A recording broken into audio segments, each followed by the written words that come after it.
When you reach 70, people assume you need help with everything, especially money.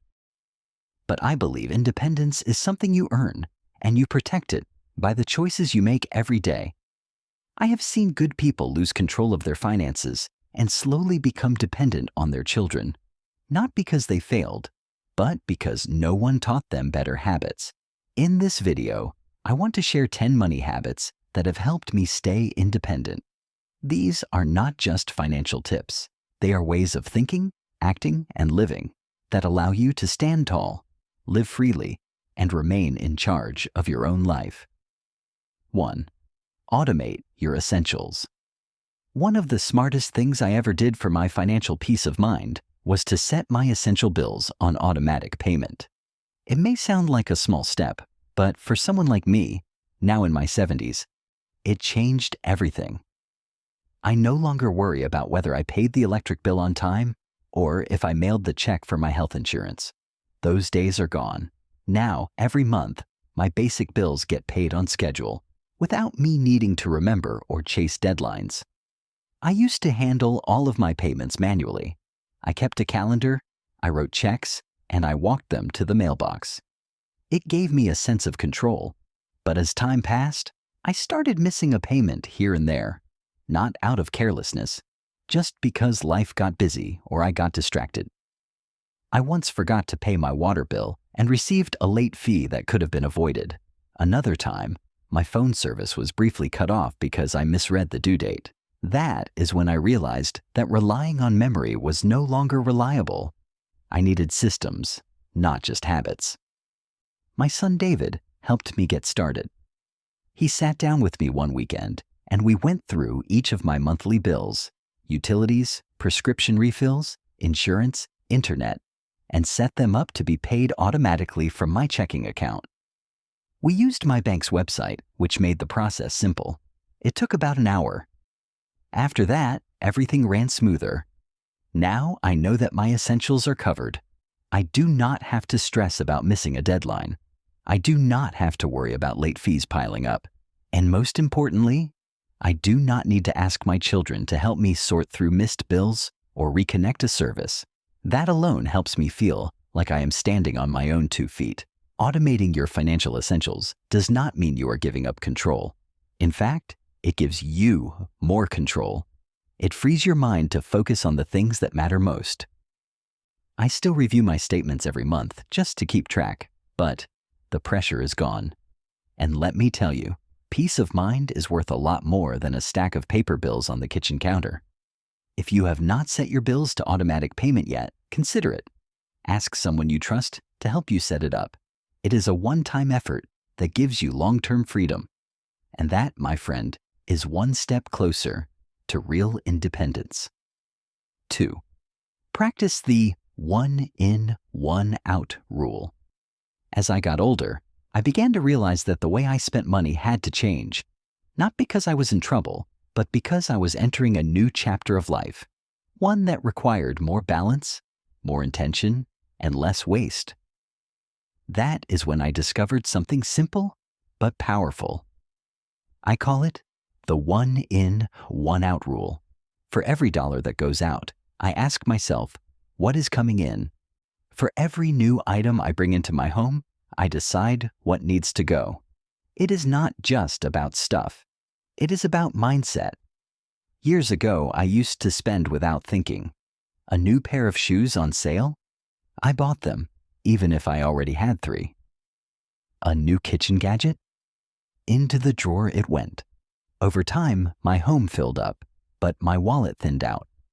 Worse, I started losing track of what I owned, what I needed, and what I was just storing out of habit.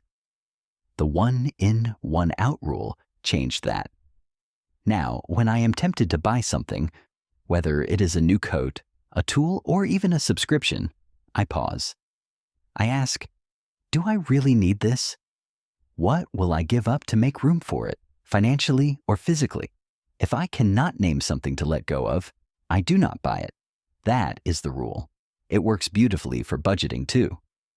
If I plan to spend $75 eating out this month, I make sure I adjust my grocery budget or entertainment costs to cover it.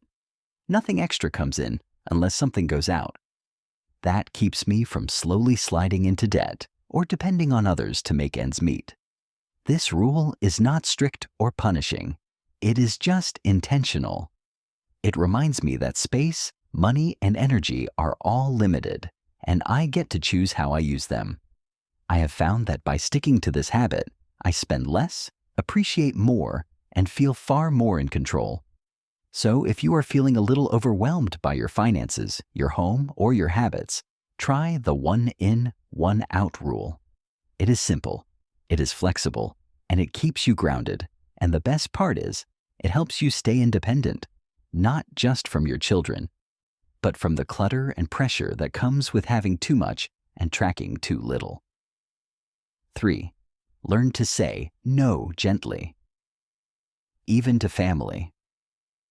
One of the hardest lessons I have learned in life is this. Sometimes, the kindest thing you can say is no, especially to family. When it comes to money, love can get complicated. You want to help your children, your grandchildren, and you want to say yes when they ask. But if you are not careful, you can give so much that you start to lose your own footing. I remember the first time I had to say no to one of my children. My daughter was facing a financial setback and asked if I could help with a down payment. My heart wanted to say yes immediately. But when I looked at my savings, I realized that giving her that money would leave me vulnerable. I would have had to dip into the fund I rely on for medical expenses or emergencies. It would have put me in a position where I might later need to ask her for help. I sat with that decision for days. It felt selfish to say no. But then I realized that protecting my independence was not selfish. It was responsible. I talked to her honestly. I told her I loved her, that I was proud of her, and that I could not give her that amount without risking my own well-being. Instead, I offered to help her make a budget or look into options she had not considered. She understood. It was not easy, but it was honest. And that honesty strengthened our relationship, not weakened it. Saying no with love is different from shutting people out. It means being clear about your boundaries while still showing care.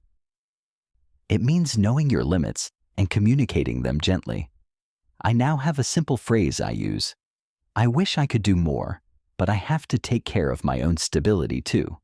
It is respectful, truthful, and it keeps me in a place of dignity. If you are afraid of letting your family down, remember this. They would rather have you financially secure than temporarily generous and later dependent. Your children may not say it, but your independence is a gift to them too. It gives them peace of mind, knowing you are standing strong. Do not be afraid to protect your future. Love them deeply, but manage your money wisely. A gentle no today can save you from a painful please help me tomorrow. 4. Build a quiet cash envelope. There is a drawer in my desk that most people do not know about. Inside it, I keep a small envelope with cash. I call it my quiet cash. It is not for groceries or gifts. It is not for travel or fun. It is for those unexpected, often private moments when I need to handle something quietly, on my own, without calling anyone or tapping into my savings. The idea came to me after a situation a few years ago. My old car needed a minor repair. Nothing serious, but it needed to be done quickly. I did not want to use my credit card, and I did not want to call my son for help. So I went to the bank, withdrew money, and paid for it. Afterward, I thought, what if I always had something set aside just for moments like this? Since then, I have added to that envelope every month. Sometimes it is $10, sometimes $50. I do not touch it unless I truly need it. It is my safety net, my little pocket of independence. I have used it to fix a broken pair of glasses, to pay a neighbor's kid for mowing my lawn, to cover a prescription that was not fully included in my insurance plan. None of these things were emergencies, but they were important, and handling them without asking for help felt good. It felt right. Quiet cash is not about hiding money. It is about preparing for moments where independence matters most. It is for times when you want to solve a problem quietly, respectfully, without burdening anyone else. And let me tell you, having that kind of resource builds confidence. It reminds you that even as the years go by, you can still take care of yourself in small but meaningful ways. If you do not already have something like this, I recommend starting one. It does not have to be a lot, just a small amount you set aside regularly. And forget about until you need it. Label it if you want. Hide it if you need to. But keep it for you. Because sometimes, freedom is not about the big things. It is about opening a drawer, pulling out a few quiet bills, and knowing you can still handle life on your own terms. 5. Choose housing. You can afford forever. I used to think I would live in the same house for the rest of my life. It was the home where I raised my children, celebrated birthdays, and watched the seasons change from the same front porch year after year. It held memories in every corner, and I was proud of what the home represented. But as the years went by, something changed. The house did not feel like comfort anymore. It started to feel like a burden. The roof needed work. The heating system was outdated. The stairs became harder to climb. And the rooms I once used every day now sat empty. Most of all, the bills kept growing. Taxes, utilities, maintenance. I realized that I was holding on to a home I could no longer comfortably afford, just because of the past it held. After a long period of reflection, I made a decision that many people avoid. I downsized. I moved into a smaller, more manageable home that fits the life I have now, not the life I had 20 years ago. It was not easy. I cried when I left the old place. But now I look around my new home and I see peace. It is warm in the winter, cool in the summer, and everything I need is within reach. Most importantly, it is affordable today, tomorrow, and 10 years from now. I do not lie awake at night worrying about a surprise repair or wondering if I can keep up with the property taxes. My monthly costs are predictable and they match my retirement income. That financial balance gives me something more valuable than square footage. It gives me independence. If you are living in a home that feels too big, too costly, or too much for you to manage, I encourage you to think about what really matters. A home should serve you, not the other way around. It should support your health, your finances, and your freedom, not drain them. Choosing housing you can afford forever is not about giving up. It is about moving forward. We get to define what home means to us at every stage of life, and sometimes letting go of the past opens the door to a lighter, more peaceful future. 6. Use prepaid gift cards for controlled generosity. I love giving, always have. Giving has been part of who I am, whether it was buying my grandkids a little treat, helping one of my children when they needed it, or donating to a local cause. But as I got older and retired, I started to realize that giving without limits could leave me stretched thin. I once gave more than I could truly afford, not because I was trying to impress anyone, but because I wanted to be generous without disappointing anyone. That is when I discovered a small but powerful tool: prepaid gift cards. I started using them as a way to still give, but within healthy boundaries. Every month, I load a small amount onto a gift card, $50 for gifts, $25 for holiday surprises, or a set amount for a family member's birthday. When the money on the card runs out, that is it for the month. No guilt, no overspending, no dipping into the emergency fund. This small habit allows me to plan my giving the same way I plan my grocery budget or my bills. It gives me structure without taking away the joy of being generous. I still buy gifts for my grandkids. I still support causes I care about. But I do it in a way that keeps me independent. I no longer worry that my kindness today will create stress for me next month. Another bonus is that prepaid gift cards help separate emotions from decisions. When you are handing out money directly, especially to family, it can be hard to say no. But when you hand them a gift card with a smile, it feels like a warm gesture, not a financial negotiation. Everyone understands that it has a clear limit, and that makes the exchange feel simpler, lighter, and more joyful. If you love giving, but want to protect your finances, give this a try. Use a prepaid card.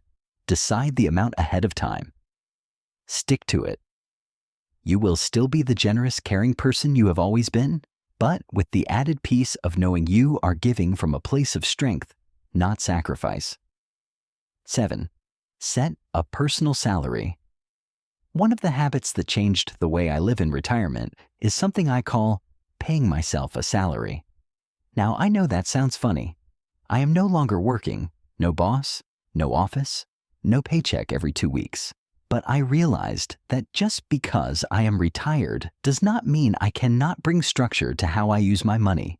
And structure, as it turns out, is a great friend of independence. When I first started living off my retirement savings and Social Security, I made the mistake of treating it like a big pool of money. It was all there, and I would just pull from it whenever I needed something. But that approach quickly led to confusion. I would forget what I had spent, feel unsure about how much I could use safely, and sometimes come close to spending more than I should. So I decided to do what I used to do when I was working. I gave myself a salary. Every month, I transfer a set amount from my main retirement account into a checking account. That becomes my personal spending money for the month. I use it for groceries, gas, hobbies, entertainment, and all the little things that make life enjoyable. When it runs low, I know it is time to pause, adjust, and wait for the next payday. This habit helped me in many ways. It reduced my stress. It gave me a rhythm. And it helped me avoid having to ask my children for help because I overspent or forgot to plan. It also gives me a better picture of my real lifestyle. I can see, month by month, if I am living within my means. And if not, I can make changes without panic.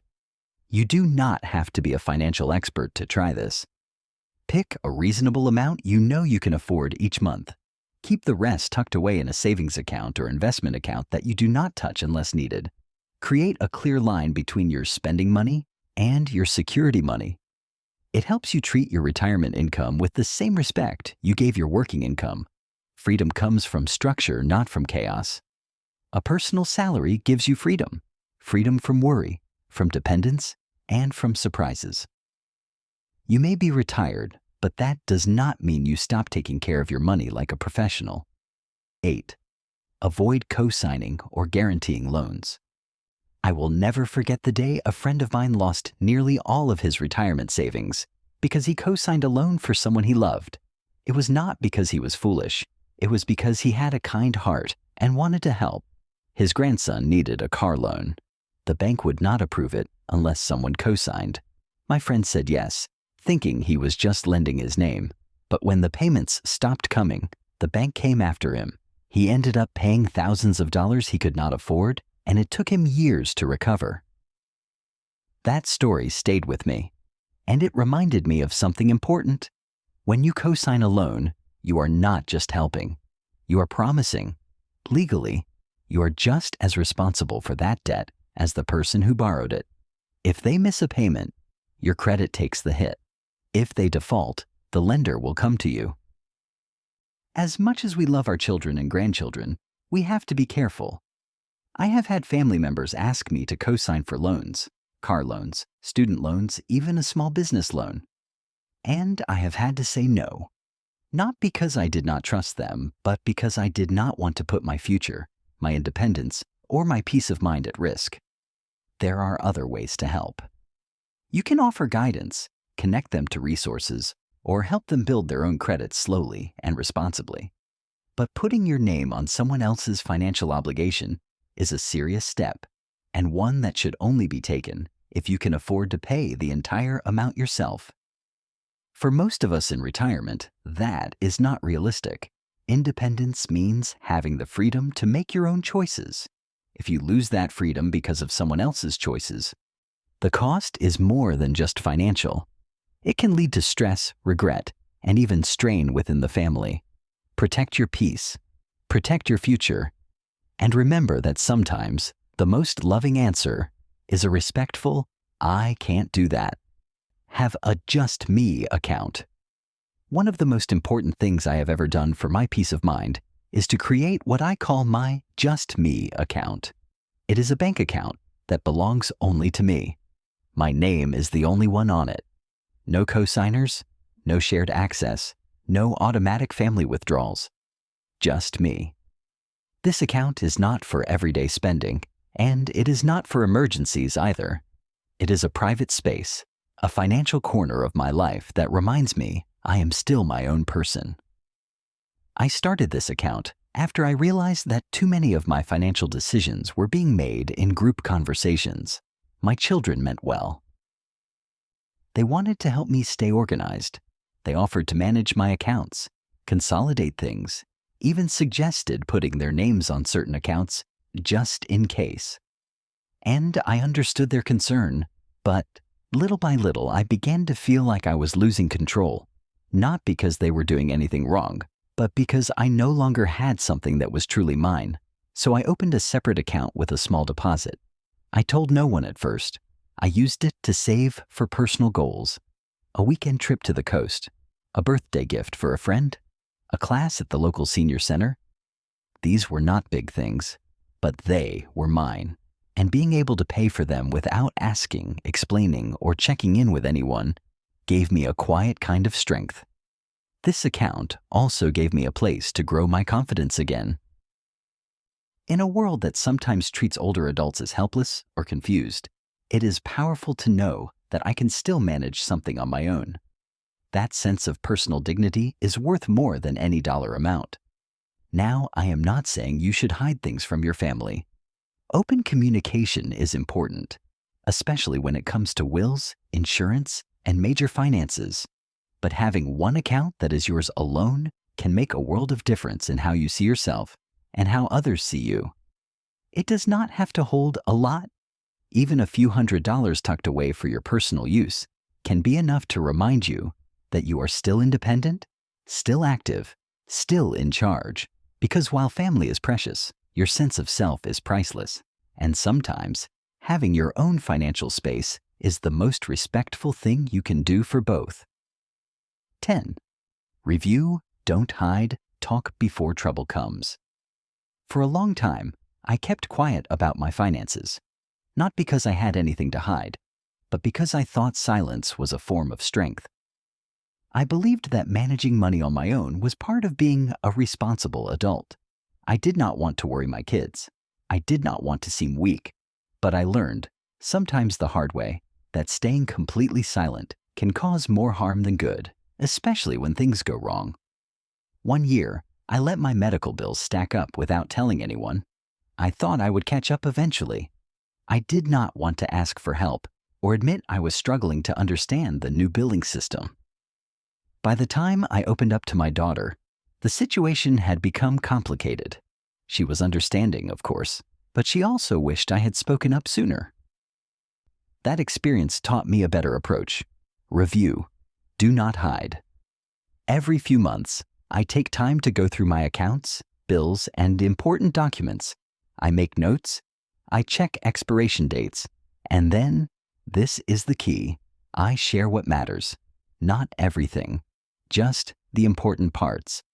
I call my son or daughter and say, here is where my accounts are. Here is my will. Here is my insurance. I am not in trouble. I just want you to know in case the day comes when I cannot explain it myself. This gives them peace of mind, and it gives me confidence. We are not hiding anything. We are preparing together. Talking before trouble comes is not weakness. It is wisdom. It is saying, I love you enough to not leave you guessing. And it is also a way to protect your independence, because when your family knows where things stand, they do not need to step in, take over, or worry behind your back. You do not have to give up your privacy to stay connected. A short conversation, a written list, even a folder with labeled documents can make all the difference. The goal is not to transfer control. It is to build trust. And trust is what lets you age with dignity, not secrecy. So do not wait until you are in a crisis to share. Review your situation often. Keep it simple, keep it clear, and keep the lines of communication open. That is how you stay strong, on your own terms, and in good company.